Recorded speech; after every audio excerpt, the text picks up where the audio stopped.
Grand rising, grand evening, whatever time it is for you. So I have another poem to share with you all. There are a lot of poetic transmissions coming through. I believe that this is because of the big cyclical shift and how so many of us collectively are stepping out of old cycles, collapsing old timelines, and stepping into the new. So there are a lot of things that need to be released from those old timelines. Anyways, I call this poem The Boy and Girl Who Cried Wolf. Let's talk about the boy and girl who cried wolf because they were surrounded by wolves in sheep clothing. How everyone who heard them ignored their pain and the pertinent truths they were holding. If I told you how young, the very first time, the threat was ingrained in their brain, it's my word against yours. No one will believe you. So they silenced and collapsed in shame. It might incite a righteous rage, how the wolf sheep love mind games. Anything to shift your gaze. Still truth-speaking voices in a silver cage. Shh. Hush, little babies. Please don't say a word. Your experience is unbelievable, your reality absurd. And every time I hear it, I'll push you deeper in the dirt, with all of my skeletons in unintegrated hurt. As the boy and the girl grow into man and woman, they have little lambs of their own, but they remember the wolves, the way they infiltrated the home. When they sniff out new meat, innocent flesh and bone. They've recognized the patterns, the way they shape and shift, the life essence that drips from their savaged clenched fists.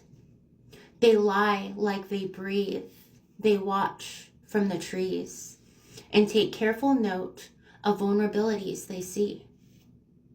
So the man and the woman, they sound the alarm, screaming danger, danger from the rooftops.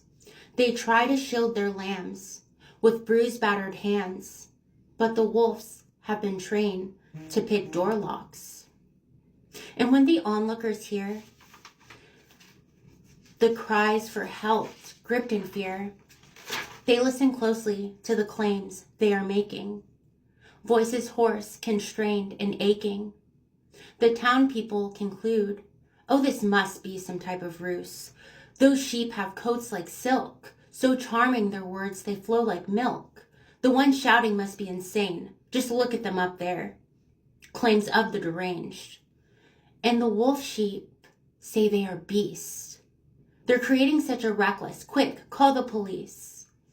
The wolf sheep lick their chops, salivating at the thought of tender, tiny lambs being dropped right into their hands. As the enforcer, protectors arrive. No investigation, disregarding the parents' cries. They quickly, swiftly concur. Their claims are unbelievable and their truth is absurd. They rip away the little lambs, placing them into predatory hands.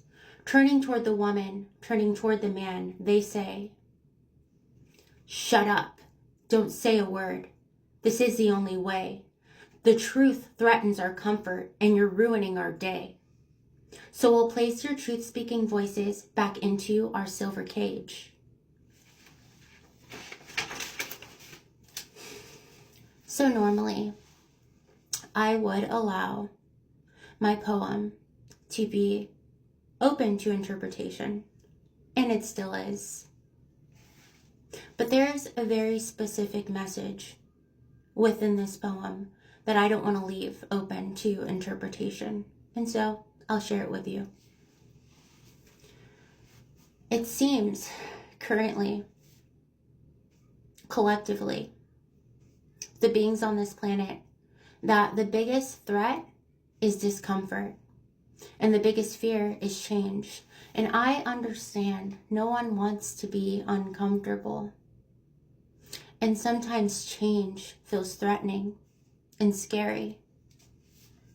But covering your eyes and plugging your ears doesn't mean that painful and harsh truth and realities don't exist. It simply means your compliance through your silence. through your disregard and your disbelief, it means that thousands of innocent souls lay beneath your feet, under the weight of your inaction, under the weight of your disbelief, under the weight of your disregard. And so,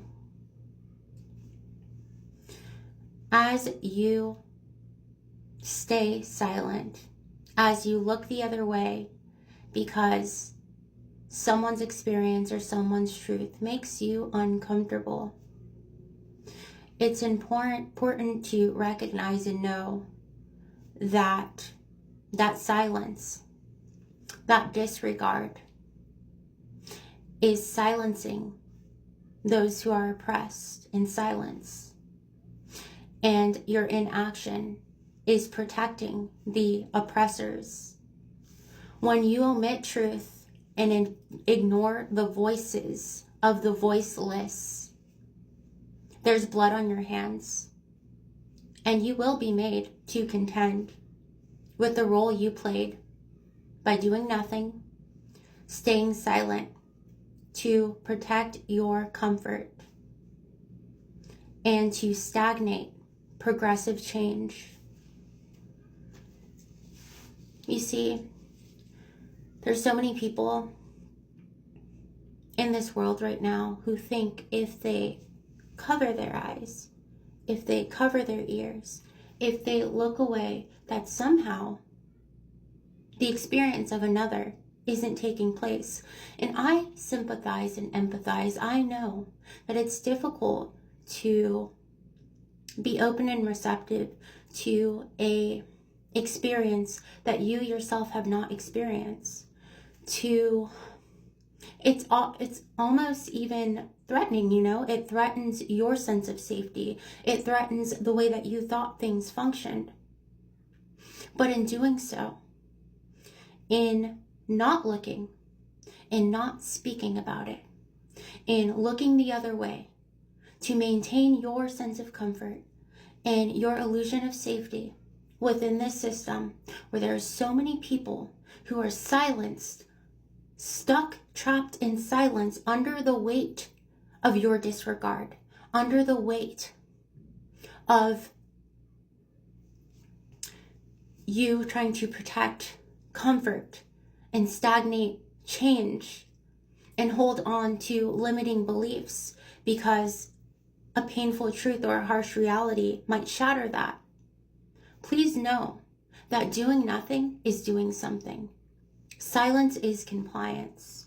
There are thousands, if not millions, of children, women, and innocent souls and beings on the planet right now that are trapped, bound in silence under the weight of your inaction, under the weight of your comfort, because certain truths and certain realities about what goes on in our country, on this planet, make you uncomfortable.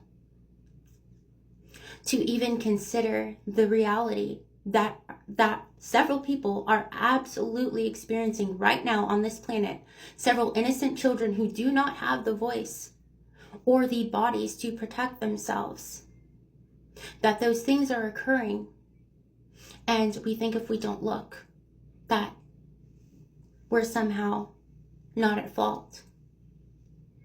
Well, that's the biggest illusion of all. Anyways, to leave things on a positive note, I wire wrapped this stone I wanted to share with you guys.